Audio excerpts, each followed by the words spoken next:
And what's the matter with the kitchen ceiling, ma'am?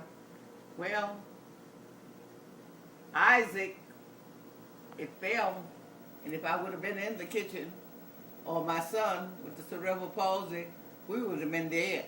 It's bad over your bedroom ceiling too, right, ma'am? It's about to fall down too. All the shingles are gone.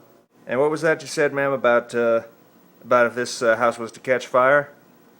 Oh, we'd all burn up. All right. We all would burn up. It's ridiculous now.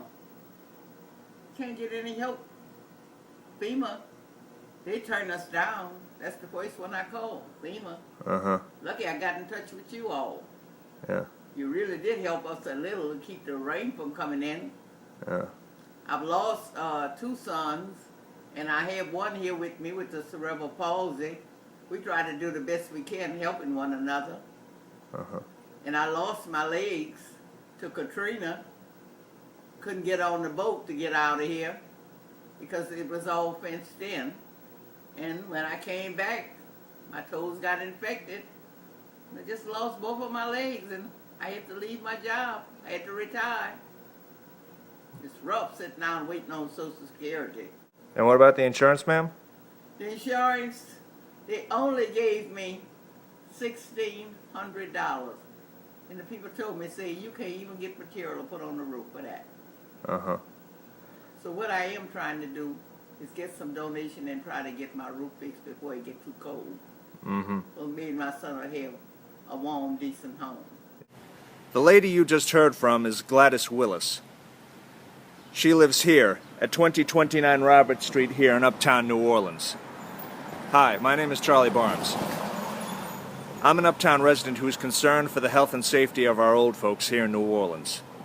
And it is out of that concern that I and several of my neighbors and friends are here coordinating a project on Mrs. Willis's behalf. It is an emergency roof repair. Now, Miss Willis was denied insurance coverage after the storm of 2005 because the inspector deemed the damage not to be extensive enough. And the Road Home program didn't come through for her either. Figures. Now, as you may have noticed, both of Mrs. Willis's legs were amputated, and she is therefore unable to make a living in the hospitality industry. And as you also may have heard, both of her able-bodied sons were lost to gun violence, and as such, they are not here to support their mother. Now again, I preface, this is an emergency roof repair to be completed as soon as humanly possible. The roof is in such a badly deteriorating state, Devin McLaughlin and Thomas Matera and I nearly slid off to our deaths while tarping over Mrs. Willis's bedroom.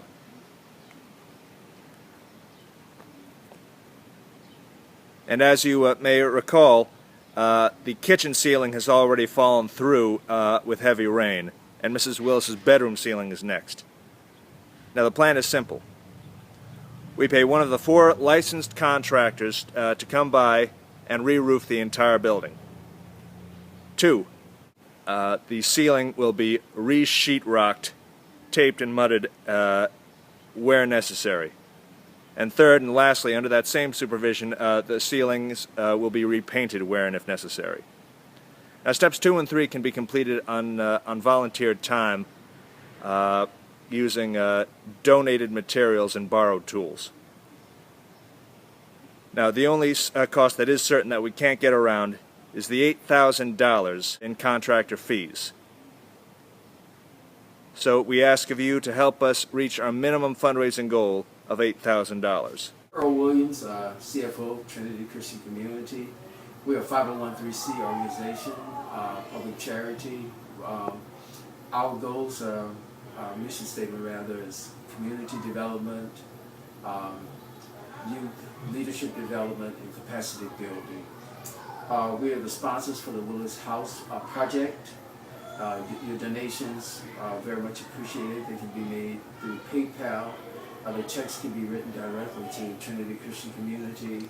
The address is P.O. Box 13665, New Orleans, Louisiana 70185. That's P.O. Box 13665, New Orleans, Louisiana 70185. We appreciate your efforts in this very noble project to help this elderly lady to get our house fixed. Thanks for your support. There's one more cost that has to be explained. The memorial plaque to Joseph Massenberg. Joseph Massenberg was an 18-year-old AmeriCorps worker who was shot in the back and killed last April by an unknown gunman. He was here on a public service stint, installing energy-efficient light bulbs for people in the community who needed them. Joe was our brother, a fellow AmeriCorps worker who was only here to help. This public service project will be performed in his honor. Any money left over will therefore go to the Reverend and Mrs. Massenberg, Joe's bereft parents. In conclusion, we are faced with the very real possibility of an elder within our community having a ceiling cave in on her in her sleep. If for nothing else, let us resolve as a community not to allow this to happen. Not in our town, not to our old folks. Please give what you can. Use the PayPal button or follow the mailing instructions to donate. Follow the comment section below on the Facebook or YouTube page for updates on the project, and contact me, Charlie Barnes, for any questions regarding this project. Thank you.